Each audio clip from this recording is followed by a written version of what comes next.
Marry me before sunrise, or every person who has ever sworn loyalty to me dies." The words echoed through the tiny roadside diner, just as Damien Sterling staggered through the entrance, leaving a trail of blood across the worn checkerboard floor. The bell above the door chimed once before silence swallowed every conversation. America's most feared mafia boss, whose name alone could freeze entire criminal empires, looked as though death itself had been chasing him for miles. Customers screamed when black SUVs screeched to a halt outside. Armed men poured toward the windows, rifles raised, surrounding the diner from every direction. Yet Damien ignored them all. Instead, he walked straight toward Naomi Brooks, the plus-size waitress who had already rejected him twice, and placed a velvet ring box on the counter with trembling hands. Only a few hours earlier, she had laughed off his second invitation to dinner, insisting she refused to become anyone's trophy, especially not his. Now he wasn't asking for dinner. He was begging for marriage. Naomi stared at the blood dripping from his expensive tailored suit, convinced the powerful man had finally lost his mind. But when Damien quietly ordered every one of his bodyguards to lower their weapons, the impossible suddenly became terrifyingly real. Then he revealed the truth. A hidden clause buried inside his late father's will demanded that the head of the Sterling Syndicate be legally married before sunrise. If he failed, control of the empire, its shipping fleets, banks, casinos, hotels, security companies, and billions of dollars in assets would immediately pass into the hands of the conspirators already preparing to overthrow him. Outside, rival mafia soldiers tightened their circle around the building. Inside, dozens of guns slowly turned toward a single ordinary waitress. For the first time in Damien Sterling's life, the fate of the largest mafia empire in America rested not on bullets, but on whether Naomi Brooks was willing to say one simple word before the sun came up. 3 weeks before Damien Sterling walked into the diner covered in blood, Naomi Brooks had absolutely no idea who he really was. To her, he was simply another handsome customer who always arrived alone, ordered black coffee without sugar, tipped generously, and spent far too much time pretending to read financial newspapers while quietly watching the people around him. Unlike businessmen who barked orders or flirted with every waitress in the building, Damien spoke softly. He thanked everyone. He remembered names. He even stacked his own empty dishes when the lunch rush overwhelmed the staff. Naomi found that oddly refreshing. "You don't have to do that," she laughed one rainy Tuesday as she collected his plate. "I know." "Then why do it?" "Because you're carrying 6 plates already." She raised an eyebrow. "Trying to earn free pie?" His lips curved into the smallest smile. "I wouldn't complain." That answer earned him his first slice of homemade apple pie. Not for free. He insisted on paying double. Their conversations became an unexpected routine. Every Thursday, Booth 7, black coffee, apple pie, small talk that somehow never felt small. Damien asked about her customers. She told stories about retired truck drivers, lonely widowers, exhausted nurses, and children who saved allowance money just to order milkshakes after baseball games. He listened, really listened. It was something Naomi rarely experienced. One evening, after helping an elderly customer fix the flat tire on her old pickup truck, Damien returned with grease on his perfectly tailored sleeves. Naomi blinked. "I thought expensive suits hated manual labor. They do." "So why ruin one?" "The lady needed help."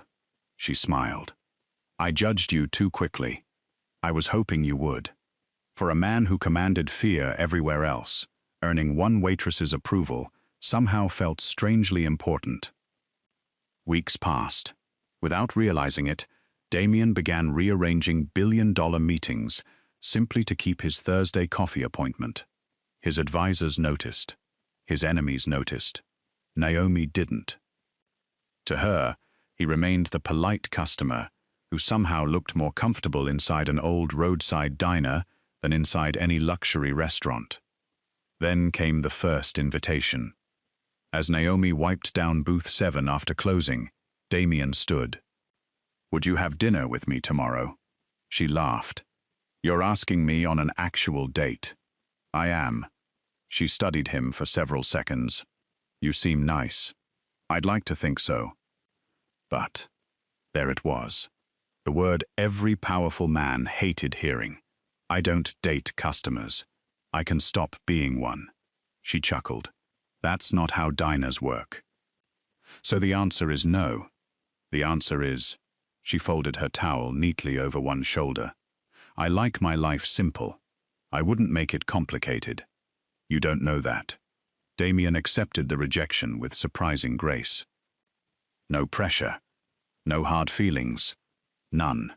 He left a generous tip and quietly walked away. Naomi watched him disappear into the rain, thinking he would never return. He was back the following Thursday. Same booth, same coffee, same smile, as though nothing had happened. That, more than anything, impressed her. Most rejected men either became angry or disappeared forever. Damien did neither. He simply respected her answer. Months later, after another evening of easy conversation, he tried again. "I have tickets to the city's winter gala." She groaned dramatically. "Oh no." "Oh yes." "I don't even own shoes fancy enough for a gala. I could buy." "No." He stopped speaking. Immediately. She appreciated that. "You almost said you'd buy me a dress." "I did. And that's exactly why my answer is still no." He leaned back. "I'm listening." Naomi rested both hands on the table. "You seem like the kind of man who solves every problem with money." He remained silent. "I've spent my whole life proving I don't need someone else's wallet to define my worth. I wasn't trying to. I know." She smiled kindly. "But if the first thing a man offers me is luxury, eventually he'll expect gratitude instead of love." For the first time in years, Damien found himself unable to argue. Because she wasn't insulting him, she was protecting herself. "I don't want to become anyone's decoration," Naomi continued softly. "I want someone who'd still recognize me wearing this apron." She tugged playfully at the faded diner uniform. "If he can't love this version, he doesn't deserve the dressed-up one." Damien looked at her for a long moment before nodding. "I understand."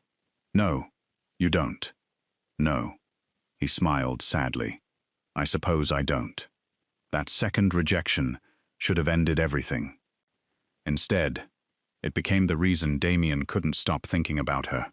Every woman in his world admired power. Naomi questioned it. Every socialite competed for his attention. Naomi barely noticed his expensive watch. Every mafia daughter dreamed of becoming Mrs. Sterling. Naomi only cared whether he'd eaten enough vegetables that week. It was infuriating. It was refreshing. And it was dangerously addictive. Then, everything changed. At precisely 8:47 p.m. that same evening, Damien's private phone rang. Only 4 people possessed that number. He answered. "My lord," his security chief whispered, "you need to come home." "What happened?" "Someone opened your father's sealed will." Damien froze. "That's impossible. It gets worse. The consigliere has called every capo to an emergency meeting. And?" A long silence followed. Finally came the words that made Damien's blood run cold. "They're saying, if you aren't legally married before sunrise, the Sterling Syndicate no longer belongs to you." Damien arrived at Sterling Manor less than 20 minutes later. The mansion, usually a symbol of perfect discipline, had become a battlefield disguised as a board meeting. Luxury sedans crowded the circular driveway. Armed guards stood shoulder to shoulder beneath the marble columns. Inside the Grand Council chamber, nearly every capo, attorney, banker, and senior executive of the Sterling Syndicate had already taken their seats. No one spoke. They simply watched Damien enter. At the far end of the table stood Vincent Mercer.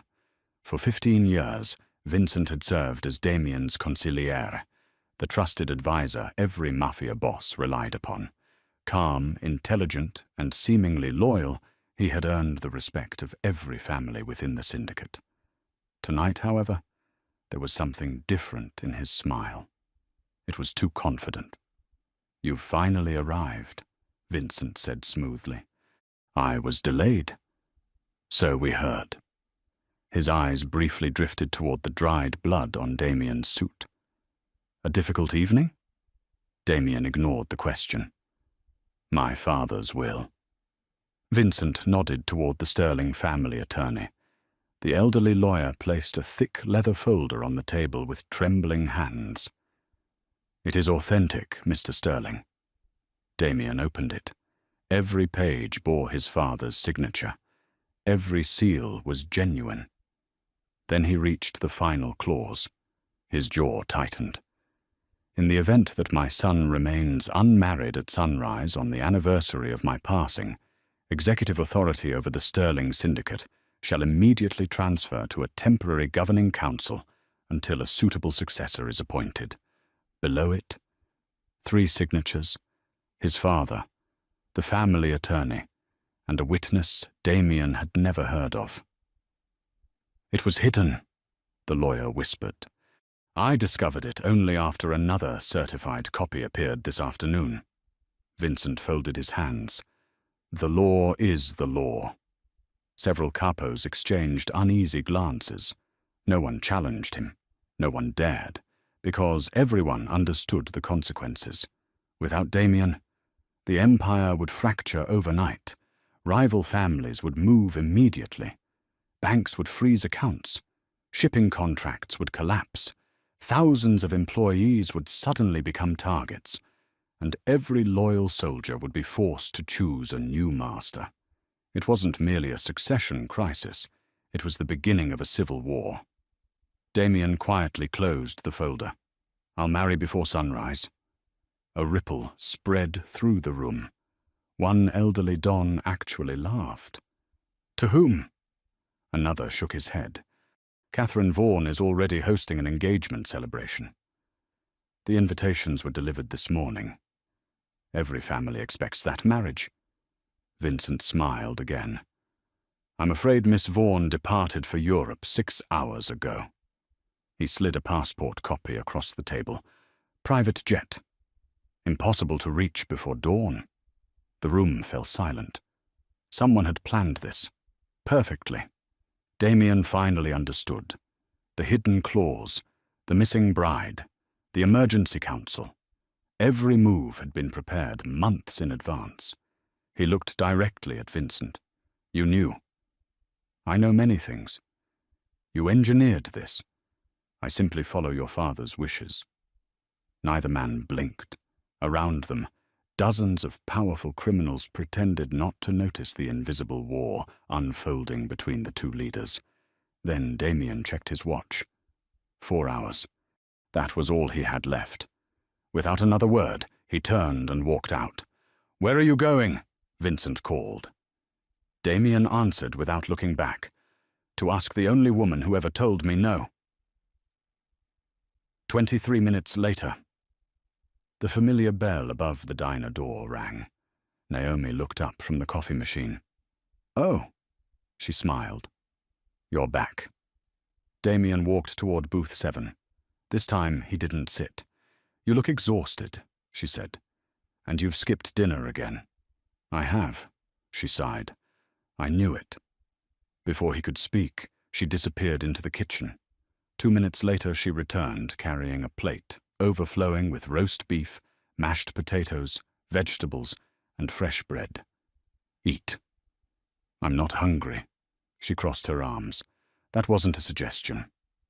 Against every instinct, Damien obeyed. He took one bite, then another. Only after several minutes did Naomi finally sit across from him. "So, what brings you here tonight?" He looked at her. "Not as a mafia boss. not as the ruler of billions, simply as a man who had run out of options. "I need your help. You finally admitted you're human." A faint smile escaped him. "Apparently." She leaned forward. "What happened?" He wanted to tell her everything, about the conspiracy, about the betrayal, about the empire collapsing around him. Instead, he asked quietly, "If your answer could save thousands of innocent people, would you listen before saying no?" Her smile slowly faded. Something in his voice frightened her. Outside, headlights suddenly appeared across the parking lot. 1, then 3, then 8, black SUVs. Every one of them stopped at exactly the same time. Naomi glanced through the window. "Friends of yours?" Damien followed her gaze. "No." His expression hardened. "They're early." Before Naomi could ask what he meant, the diner's front windows exploded inward. Customers screamed. Masked gunmen stormed through the entrance, rifles raised. Cooks dropped to the floor. Coffee cups shattered across the tiles. The entire diner erupted into chaos. Every instinct Damien possessed took over instantly. He stepped directly in front of Naomi, shielding her with his own body. Within seconds, his own security team burst through the kitchen entrance from the rear. More weapons appeared. More men shouted. Finger after finger tightened around triggers. One careless movement would turn the little roadside diner into a slaughterhouse. Then Damien did the one thing none of them expected. He raised his hand. "Stand down!" His bodyguards stared in disbelief. "My lord," I said, "stand down!" Slowly, rifles lowered. Even the attackers hesitated. Damien reached inside his coat. Naomi's eyes widened. Instead of drawing a pistol, he removed a small velvet ring box. He placed it gently on the counter between them. Blood dripped from his fingertips onto the polished wood. His breathing had become uneven. He looked directly into Naomi's terrified eyes. "Marry me before sunrise, or every person who has ever trusted me dies." For nearly 10 seconds, the diner was completely silent. The masked gunmen stood frozen. Damien's own security team looked equally stunned. Even the terrified customers seemed to forget they were surrounded by rifles. Naomi stared at the small velvet ring box resting between them. Then she looked back at Damien. "You can't possibly be serious. I've never been more serious. This is your idea of asking someone to marry you?" His exhausted smile barely lasted a second. "It wasn't plan A. You had a plan A. It involved flowers." Despite the chaos surrounding them, Naomi almost laughed. Almost. Instead, she noticed something else. His hands. They weren't shaking from fear. They were shaking from blood loss. "You've been hurt. I'll survive. You need a hospital. I need a wife." She rubbed both temples. "This is officially the strangest conversation I've ever had." One of the masked men suddenly stepped forward. "Time's running out, Sterling." Another raised his rifle. "You have until sunrise." Damien didn't even turn around. "I know." Naomi's heartbeat accelerated.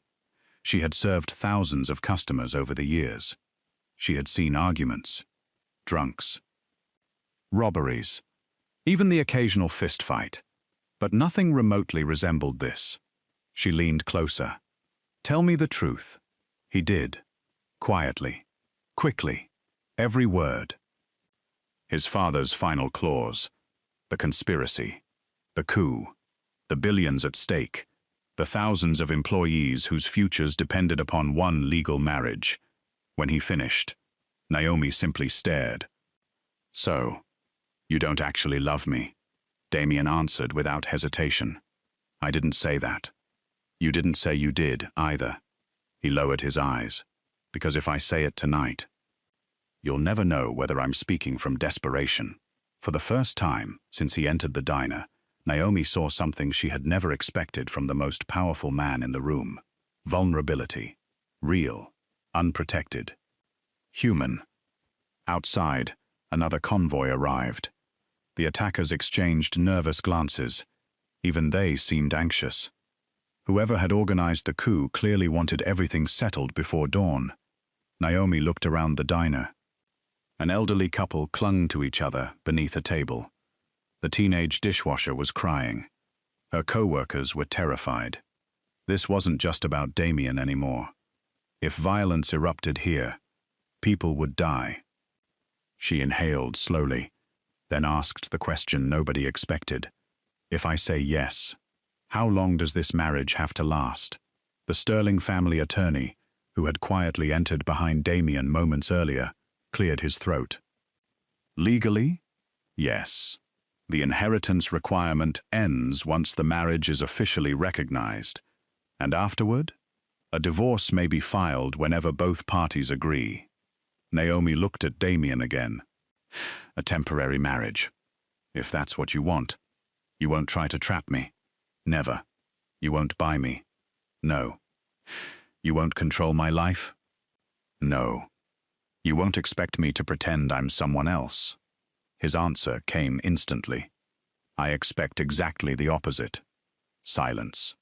Then, Naomi reached for the ring box. Half the room stopped breathing. She opened it. Inside rested an elegant diamond, unlike anything she had ever seen. She closed the lid again. I'm not wearing that. Several capos gasped. Damien blinked. You aren't? She pointed toward a tiny silver ring hanging from a chain around her neck. My grandmother's wedding band. It's all I need. Another stunned silence spread across the diner. She slipped the old silver ring onto her finger. There. She smiled nervously. Now it actually means something. For the first time that night, Damien genuinely smiled. 40 minutes later, Naomi Brooks became Naomi Sterling. The emergency civil ceremony took place inside a private courthouse, specially opened before midnight. The judge looked exhausted. The witnesses looked confused. The attorneys looked relieved. The photographers looked disappointed. No flowers, no orchestra, no guests, just a tired waitress, still wearing her diner apron beneath a borrowed coat, and a wounded mafia boss whose white dress shirt remained stained with blood. When the judge pronounced them husband and wife, Damien instinctively offered his arm. Naomi ignored it. Instead, she handed him a paper bag. What's this? Your dinner. I already ate. You picked at mashed potatoes. She looked disappointed. That barely counts. Several senior mafia leaders exchanged bewildered looks. Absolutely nobody, had ever scolded Damien Sterling about finishing his vegetables. Sterling Manor erupted into chaos the moment they arrived. More than 200 members of the syndicate had gathered inside. Powerful dons from across the country, corporate executives, family lawyers, security commanders. Every conversation stopped the instant Naomi walked through the front doors. The whispers began immediately. A waitress? Seriously. She's plus size. She's wearing sensible shoes. She still has coffee stains on her sleeve. She can't possibly become Lady Sterling. Naomi heard every word. She smiled anyway. An elderly maid approached nervously. Mrs. Sterling? Naomi interrupted gently. My name is Naomi. But you can call me Naomi. The woman looked ready to cry. No one has ever said that. Naomi squeezed her hand. Then maybe it's overdue. Across the room, Damien quietly watched. He noticed something remarkable. The servants smiled first, then the junior guards, then the cooks. Within minutes, nearly everyone working inside the mansion seemed more relaxed. Not because of him, because of her. The following morning brought the official council breakfast. 100 of the most powerful figures in the criminal underworld gathered around an enormous dining table. Silver platters covered every surface. Fresh fruit, imported pastries, expensive cheeses, coffee from 3 continents. Damien entered exactly on time. Naomi entered carrying a ceramic casserole dish. Every conversation stopped again. One elderly don frowned. "What is that?" Naomi smiled proudly. "Breakfast." The don looked insulted. "We already have breakfast." She lifted the lid. Steam filled the room. Homemade sausage biscuits, scrambled eggs, country gravy, fresh jam. "I noticed nobody actually ate yesterday," she said matter-of-factly. "You can't run an empire on espresso." Several capos stared. One cautiously took a biscuit, then another. Within minutes, half the table had abandoned the gourmet buffet. Damien quietly reached for a second helping. Naomi pointed a serving spoon toward him. "Vegetables tonight." A room full of mafia bosses watched in absolute disbelief as the most feared don in America simply nodded. "Yes, dear," for reasons none of them could explain. The room erupted in laughter. The tension that had ruled Sterling Manor for months cracked for the very first time. But from the far end of the table, Vincent Mercer did not laugh. He simply watched Naomi, calculated, observed, and silently reached one unavoidable conclusion. She was becoming far more dangerous than anyone had predicted. Vincent Mercer never underestimated ordinary people. That was precisely why he eliminated them before they became extraordinary. Standing inside his private office, overlooking the harbor, he replayed the previous night's council breakfast in his mind. Naomi Brooks had accomplished something Damien had failed to do in years. She had made hardened mafia captains laugh. She had learned the servants' names. She had spoken to accountants, cooks, security guards, and chauffeurs as though they were equally important. By lunchtime, everyone in Sterling Manor was talking about her.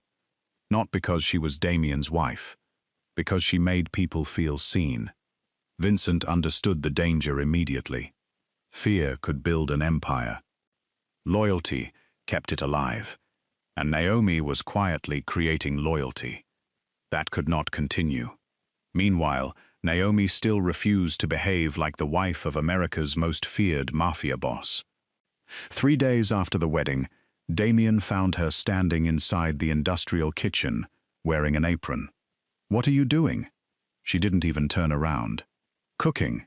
There are 6 professional chefs." "I know." "They're very expensive chefs." "I know. So why are you making soup?" She tasted the broth. "Because every one of your security guards eats standing up." Damien frowned. "They're on duty. They're exhausted." She sprinkled herbs into the pot. "And exhausted people make mistakes."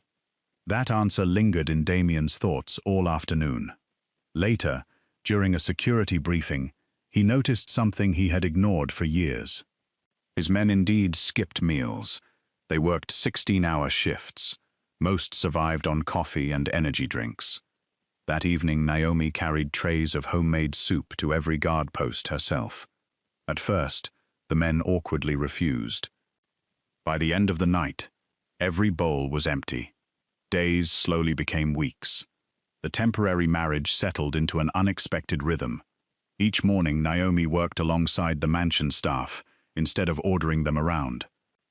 Each afternoon, Damien buried himself in meetings, trying to repair the damage Vincent's conspiracy had already caused.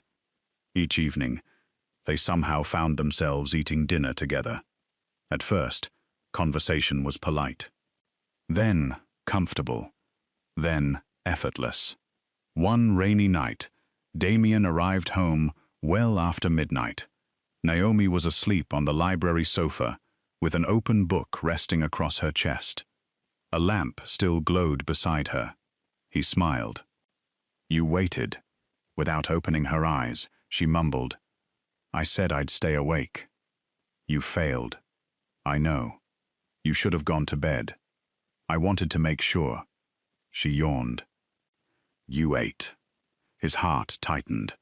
Nobody had waited up for him in nearly 20 years. He gently covered her with a blanket before quietly leaving the room. He didn't notice Vincent watching from the balcony above. The next morning, Naomi wandered through one of Sterling Shipping's largest warehouses. She had insisted on touring every business connected to the syndicate, not because she cared about billions of dollars, because she wanted to understand what all those people actually did. Forklifts buzzed across the concrete floor. Containers stretched in endless rows. Workers greeted Damien respectfully, then smiled warmly at Naomi. As she walked past a shipment manifest pinned to a clipboard, she suddenly stopped. That's strange. Damien glanced over. What is? This container. She pointed toward a stack of paperwork. The numbers don't match. The warehouse manager frowned. They're correct. Naomi shook her head. No. She picked up 3 different invoices. This shipment says frozen seafood. She lifted another page. This insurance document says construction equipment. Then another. And customs paperwork says medical supplies. Everyone became silent. The manager swallowed. That's probably a clerical error. Naomi smiled politely. Maybe. Damien looked at his logistics director. Open the container. Within minutes, steel doors swung open. The warehouse fell silent. Instead of seafood, hundreds of military-grade rifles stared back at them. Every face turned pale. Someone inside the syndicate had been secretly importing weapons under false records. Damien slowly turned toward Naomi. How did you notice? She blinked. I used to organize diner inventory. Everyone stared. If ketchup invoices don't match delivery boxes, someone usually stole ketchup. The warehouse erupted into stunned laughter. Damien didn't laugh, because he realized something terrifying. His elite investigators had missed what one waitress noticed in 30 seconds. The discovery triggered a wave of internal investigations. Within 48 hours, 5 corrupt logistics supervisors disappeared. 3 shell companies were exposed. Millions of dollars in stolen assets were recovered. Vincent watched everything collapse from behind his calm smile. Enough. It was time. 2 nights later, Naomi left the mansion alone. Against Damien's advice, she insisted on returning to her old diner to help during the Saturday breakfast rush. I'll have 6 security vehicles behind you, Damien warned. She rolled her eyes. I'm delivering blueberry muffins. They could still attack. They'd at least get breakfast first. Even Damien laughed. But halfway back from the diner, the convoy stopped. A delivery truck had jackknifed across the narrow mountain road. The lead security vehicle exited to investigate. Exactly 8 seconds later, flash grenades exploded. The world became white. Then black. Gunfire erupted from every direction. Masked mercenaries descended through the surrounding trees.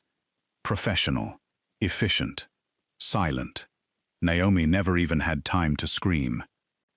A gloved hand covered her mouth. Another injected something into her neck. Her vision blurred. The last thing she heard was one terrified bodyguard shouting into his radio. Mrs. Sterling has been taken. Damien was in the middle of a financial meeting when his phone rang. He answered immediately. No one needed to explain. The panic in his commander's voice said everything. For 3 long seconds, Damien didn't move. Then he quietly stood. Every executive in the room instinctively stepped aside. He removed his wedding ring, placed it carefully on the conference table, and looked directly at every capo present. They wanted my empire. His voice remained perfectly calm. They should have stopped there. No one spoke, because every person in the room recognized the expression on Damien Sterling's face. It wasn't fear. It wasn't anger. It was something far more dangerous.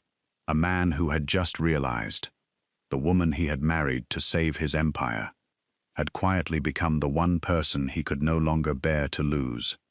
The Sterling Syndicate had survived assassinations. It had survived wars. It had survived federal investigations, hostile takeovers, and betrayals stretching back generations. But no one had ever seen Damien Sterling like this. Within 20 minutes of Naomi's kidnapping, every airport connected to the syndicate was locked down. Every harbor was sealed. Every highway checkpoint was reinforced. Private satellites were redirected. Helicopters lifted into the night sky. For the first time in decades, every branch of the Sterling organization moved with one objective: not protecting the Empire, finding Naomi. Meanwhile, Naomi slowly opened her eyes. Her wrists were tied. She sat inside an abandoned steel mill overlooking the river. Broken machinery surrounded her. Floodlights cast long shadows across the concrete floor. Standing a few feet away, Vincent Mercer calmly poured himself a cup of tea. "I'm glad you're awake." Naomi blinked. "I was hoping you'd at least offer coffee." Vincent actually smiled. "You're remarkably calm." "I've had stranger mornings." "I doubt that." She looked around. "You're the one behind all this." "I am. And Damien trusted you." "He trusted everyone too little," Vincent replied. "Except me." He walked closer. "You've caused me enormous problems." "I made soup." "You exposed 3 laundering operations." "I organized paperwork." "You reunited the servants behind Damien." "I learned their names." Every answer irritated him even more, because she truly wasn't pretending. Everything she had done came naturally. She had never tried to seize influence. People simply chose to follow her. Vincent sighed. "Do you know why you'll never rule this empire?" Naomi smiled gently. "I never wanted to." "Exactly." He leaned forward. "That's why people would let you." Several miles away, Damien studied the tactical blueprint of the abandoned steel mill. His commanders waited silently. "There are 47 hostiles." "Correct." "Snipers?" 8 confirmed. "Explosives?" "Likely." One commander pointed toward the map. "We can eliminate everyone in 6 minutes." Damien slowly shook his head. "They'll kill Naomi first." Another officer spoke carefully. "We need more time." Damien stared at the blueprints. Then he remembered something Naomi had once said while organizing the mansion pantry. "If shelves look too neat, someone is hiding something." His eyes narrowed. "Show me the maintenance tunnels." Engineers exchanged confused looks. "There are none." "There were." "What?" "This building was renovated 30 years ago." After several frantic minutes of searching archived construction records, an old drainage tunnel appeared beneath the factory. Forgotten. Unmapped. Exactly the kind of detail Naomi would have noticed. Damien smiled. "Let's go." Inside the mill, Vincent prepared the final phase of his coup. Cameras had been installed. Documents were ready. Once Damien died during the rescue attempt, Vincent intended to announce that the Mafia Boss had recklessly destroyed his own organization. Everything had been planned. Everything. Except Naomi. While Vincent spoke with his men, she quietly observed the room. Old factory, rusting pipes, steam valves, electrical generators. She remembered something from years earlier. Her father had repaired heating systems. He always repeated the same sentence. "Pressure never disappears. It only waits for the weakest pipe." Naomi looked upward. One valve trembled slightly. Leaking. She smiled to herself. The rescue began at exactly 2:14 a.m. Damien and 12 operators emerged silently from the underground tunnel. No alarms, no gunfire. Not yet. Above them, Vincent raised his pistol toward Naomi. "I'm sorry." "No, you aren't." "No. I suppose I'm not." He pulled the trigger. At that exact moment, Naomi slammed both feet against the damaged steam valve. The rusted pipe exploded. Scalding steam erupted across the room. Floodlights shattered. Visibility vanished instantly. Mercenaries screamed. Automatic gunfire echoed blindly through thick, white vapor. Vincent stumbled backward. Damien seized the opportunity. Within seconds, Sterling operators flooded the room from 3 different directions. The battle lasted less than 4 minutes. When the steam finally cleared, Vincent stood alone. Every one of his men had surrendered. He looked at Damien, then at Naomi. He laughed bitterly. I spent 15 years studying strategy. He pointed toward Naomi. And I lost to a waitress. Naomi shrugged. You lost because you never noticed people. Security officers placed Vincent in handcuffs. As they led him away, Damien never even looked at him. His eyes remained fixed on Naomi. Several weeks later, the courts officially dissolved the emergency marriage agreement. The conspiracy had been destroyed. The inheritance clause no longer mattered. Legally, Naomi Brooks was free. She sat quietly inside the family attorney's office. The divorce papers rested neatly before her. She signed first. No hesitation, no tears. Only acceptance. She slid the documents across the desk. I promised this was temporary. The attorney nodded. I'll have Mr. Sterling sign this afternoon. Naomi stood before reaching the door. It opened. Damien entered. Still wearing the same calm expression, still carrying himself like the most powerful man in America. He glanced once at the signed papers, then quietly closed the folder. That wasn't my proposal. Naomi frowned. What? He stepped closer. No bodyguards. The security team walked away. No lawyers. The attorney silently left the room. No empire. He removed his expensive jacket, then his watch, then placed the Sterling family signet ring on the table.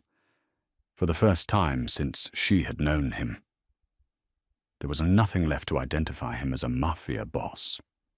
Only a man. Damien slowly lowered himself onto one knee. Naomi's eyes filled with tears. I asked you to save my empire. He looked up at her. I never asked for your heart. His voice trembled. The truth is, I fell in love with the woman who refused my money. The woman who fed my guards. The woman who remembered every employee's name. The woman who made my house feel like a home. He reached into his pocket. This time, not the diamond ring. Instead, he held her grandmother's tiny silver wedding band. I had it polished. Naomi covered her mouth. I thought it deserved another proposal. He smiled. Not like a mafia boss. Not like the ruler of billions. Simply like the man who had spent months learning patience. Naomi Brooks. Will you marry me? No contracts. No deadlines. No sunrise. Just because. I cannot imagine another morning without you. Tears rolled down Naomi's cheeks as she laughed through them. You know, you've become much better at proposing. She gently took the little silver ring from his hand. Then, before answering, she wrapped both hands around his face, kissed him softly, and whispered the one word he had hoped to hear since the first day he walked into a small roadside diner. Yes. Months later, Thursday mornings looked almost exactly the same as they always had. The bell above the front door of Brooks' family diner still rang every few minutes. Truck drivers still argued over baseball scores. Retired teachers still ordered the same blueberry pancakes. Children still rushed toward the dessert display before their parents could stop them. And behind the counter, Naomi Sterling still wore her familiar diner apron once every week. The only difference was the simple wedding band on her finger. She had refused every suggestion to renovate the diner into something luxurious. She had declined offers to franchise it. She had even rejected Damien's idea of secretly replacing the old cracked booths. They've survived longer than both of us, she had laughed. They deserve retirement on their own schedule. So the booth stayed. The faded menu stayed. Even the tiny bell over the kitchen window stayed. To Naomi, those ordinary things reminded her where she had come from, and Damien had learned long ago, never argue with a woman who could defeat mafia bosses using common sense. At precisely 9 o'clock, the familiar black sedan pulled into the parking lot. Several customers looked through the windows. He's here. Damien Sterling stepped out, wearing a tailored navy suit. 2 security vehicles stopped a respectful distance away. His bodyguards remained outside. That had become one of Naomi's rules. When you're inside my diner, you're just another hungry customer. Damien never questioned it. He walked through the front door. The little bell chimed. Naomi looked up from pouring coffee. "You're 2 minutes late." He checked his watch dramatically. "Traffic." She laughed. "You own half the city." "I still can't control traffic. You've clearly lost your touch." He grinned. Probably. Without asking, Naomi carried a mug of black coffee to booth 7, then a slice of warm apple pie, then a small bowl of fresh fruit. Damien stared at it. "Fruit? You promised. I was hoping you'd forgotten. I remember everything." He sighed theatrically before taking a bite. Satisfied, Naomi returned to serving customers. Several regulars smiled knowingly, watching America's most feared mafia boss obediently eat fruit because his wife insisted had somehow become the diner's favorite form of entertainment. Near the counter, a young waitress named Emily had been working for only 3 weeks. She leaned toward Naomi. "Mrs. Sterling." "Yes? Can I ask something?" "Of course." Emily glanced toward booth 7. "Is it true that Mr. Sterling proposed to you 3 different times?" Several nearby customers immediately stopped talking. Even the cooks leaned closer. Everyone loved this story. Naomi smiled toward Damien. "You should answer." Damien looked up from his coffee. "They've been telling stories again?" Emily nodded eagerly. "They say she rejected you twice." Damien chuckled. "They're wrong." The entire diner became quiet. Emily blinked. "They are?" Damien looked across the room at Naomi. "I was rejected 3 times. Naomi laughed. "The third one doesn't count." "It absolutely counts.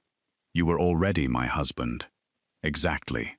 He stood and slowly walked toward the counter. Customers watched with wide smiles. Stopping beside Naomi, he gently took her hand. The first time, she refused to become another rich man's decoration. Naomi smiled softly. The second time, she refused to mistake money for love. He nodded. And the third time, he looked directly into her eyes. "She ended our temporary marriage because she believed I deserved the freedom to choose." Naomi squeezed his fingers. "But you misunderstood." "I did. I wasn't choosing your empire." She smiled with the same warmth that had first captivated him months earlier. "I was waiting to see whether you would finally choose to be just Damien." He laughed quietly. "And once I did, you finally said yes." The diner fell silent for several heartbeats. Not because anyone felt uncomfortable, because everyone understood. Power had never won her heart. Patience had. Respect had. Kindness had.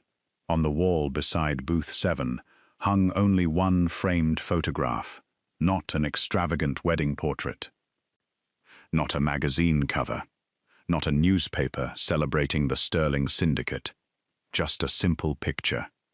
A handsome man in an elegant suit stood beside a smiling plus-size waitress, still wearing her diner apron. Neither looked toward the camera. Instead, they were laughing at each other. Below the photograph, written in Naomi's neat handwriting, was a small wooden sign. The first proposal asked for her heart. The second tested her courage. The third proved that real love is never won by power, only by patience. Late that afternoon, Damien quietly watched Naomi greet every customer by name. She remembered birthdays, favorite meals, family updates, small victories, private struggles. She made every person who entered the diner feel important. Years earlier, he had believed that leading the largest mafia empire in America would be the greatest achievement of his life. He had been wrong. The greatest victory he would ever earn was convincing one ordinary waitress that she had never needed to become extraordinary to deserve extraordinary love. And somehow, the woman who thought she owned nothing except her dignity had become the richest person in the room, not because she married a mafia boss, but because she never allowed his power to change the person she had always been.